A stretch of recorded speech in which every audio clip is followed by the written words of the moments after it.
fantasy short stories. Quiet, She Has Legs by Emmie Christie.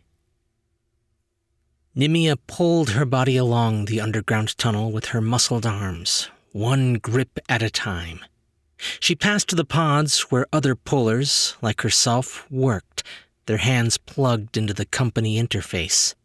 "We don't have to work today," Nimia said. No one answered. They couldn't hear her. Their ears only interfaced with their computers. But she figured she'd speak out loud just to remind herself she could talk. If she didn't, she feared she'd lose her voice, like everyone had lost their legs, living underground, never moving, just typing in the dark. Today, the earth twisted in its planetary sheets and the sun rose in the west. The one day they could visit the surface and it wouldn't burn them to death in under 5 seconds. The killer sun terrified her, just like it did all the other pullers, but she pushed herself to visit the surface, to appreciate what she had access to. Metal rings spaced 3 feet apart helped her pull herself along. "This isn't the hard part," Nimia said out loud. "The hard part's the ladder." "Oh, right," she responded to herself. "Like I could forget. Thanks for that." She trained in her compartment every day, though, with lots of push-ups and lifting herself up with just one hand. She breathed in deep, gripping the first rung, and climbed up. The nubs of her thighs brushed against the rungs below her, and the phantom urge to grip with non-existent toes flooded through her. Why did she have such emotion over something she never had? In the darkness, she had to feel for each rung with one hand. The company had stashed everyone very, very deep to avoid the intensity of the sun. She climbed for what felt like hours. Sweat dripped down her arms, and her grip almost slipped a few times. But she'd trained for this, and she reached the top faster than she had the year before. She pushed the button for the hatchway. It rose, and the sun slipped down into the hole. "Ah, so bright," Nimia gasped. The west morning sun didn't have the same heat as the east, didn't burn and kill. Even knowing this, Nimia winced and fought the urge to descend back down into the safety of the darkness. Her eyes, maybe they had started withering too over the years. She pulled herself out, sweating, and rolled on the ground, catching her breath. She sank her fingers down into the cracked dirt. All around her lay broken pieces of a broken, long, burned-up world, the suburbs of an old neighborhood. No plant life had survived except for sturdy old, twisted trees that had adapted to the fiery light of the eastward sun. Paint had melted off signs, and the roofs of houses had sloughed off like the top layer sliding off a cake. "Not that I've ever had a cake, of course," she told the crack in the ground. "But I've researched them, typed about them. Cakes definitely had layers." The company didn't want anyone to forget the details of the old world. That's what she and the other pullers did all day, every day. Just researched and typed about what they didn't have anymore, about what they had lost. She appreciated that. She stayed with the company because of that, to record that which no longer existed. Footsteps. The vibration of footsteps shuddered in the earth, and Nimia ducked behind a rusted-out car. What was this? Some creatures had retained the use of their legs, those who hid below ground in the day and hunted in the night. Had one of them found her? On her one day of freedom? She should climb back down the hatch. She should. She didn't. She waited, prone behind the red, rusty car, her breath short and fierce. And then someone strode into view. The person carried a pole that she twirled with a kind of casual competence. A person with... "She has legs," Nimia said out loud. Then she responded to herself before she could shut down the urge. "Quiet! She has legs!" The person stopped. "Who still has legs? It's not possible." "Who's there?" the person said, and Nimia clamped her hands over her mouth to stop herself from answering. Tears slid down her face. Another person wanted to talk to her, to have a conversation. None of the other pullers ever talked. Maybe they'd lost the ability. Maybe their vocal cords had withered, or never developed. But this person had legs. They could kill her in seconds. They could tie her up and leave her out to burn in the heat of the eastward sun.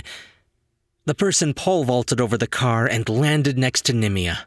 Nimia scuttled for the hatch. "Wait," the person said. "I won't hurt you. My name's Ishtar." You... Nimia couldn't eke out the words. The ability to speak seemed to have left her right then, and shame coated her tongue. This whole person stood in front of her, and there she groveled, legless, speechless, head down. "I know you can do it," Ishtar said. "I heard you just now. I heard you talk." She crouched in front of Nimia, and Nimia couldn't stop staring at the muscles in the woman's calves, at how they flexed and rippled. "I've never seen a puller up on the surface. I thought you all stayed below ground." She paused. "I bet you guys know things about the old world, don't you?" "We have histories," Nimia said. "We type them into the database." She was talking to someone. It was happening. She could do this. "Do you know what this is?" Ishtar fished a crinkled piece of paper out of a pocket. It showed a yellow flower with a black center. "My mother had this, but she never knew what it was called." "Sunflower," Nimia said. "Sunflower," Ishtar repeated in wonder. It's pretty. It's like the west sun, like today." "How are you traveling on the surface?" Nimia asked. "I thought it was too hot. I thought the sun burned everything up that stayed above ground." Ishtar grinned. "I stay in the trees. They shield me in the daytime, and I travel at night usually." The phantom urge of wanderlust echoed through Nimia. She tamped it down her whole life, giving in just on the vacation day. Now, it roared through her, that desire to step in a different direction. She didn't want to just record histories. She wanted to explore the world herself. The longer she stayed underground, the more she would lose. But the sun... It had reached its zenith already, high above. As it fell toward the east, it would gain strength, and she could lose her life. It could burn her up. It could take everything from her, that which hadn't been stolen already. "Hey," Ishtar said, staring at the picture of the sunflower. "Would you want to come with me?"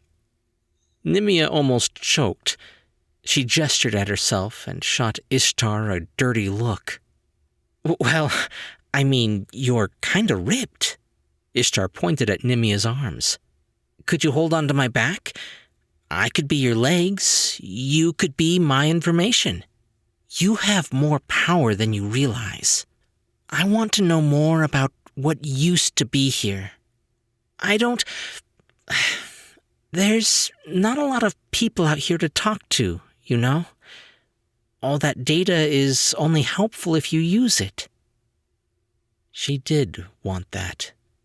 She wanted it more than climbing back down into the safety of the dark tunnels. If she stayed down below, she would lose her eyes, her voice, and then the urge to explore. She didn't want to stay in a compartment the rest of her life. The more things she tried, the more she could do, way more than before. She wanted to focus on what she did have, not on what she didn't. 4 years ago, she'd feared climbing the ladder to the surface, but then had worked her arms enough that she could.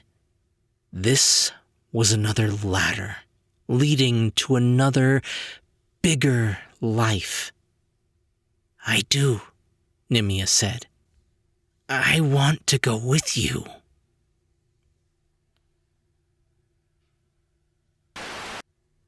Emmie Christie's works include practical subjects, like feminism and mental health, and speculative subjects, like unicorns and affordable health care.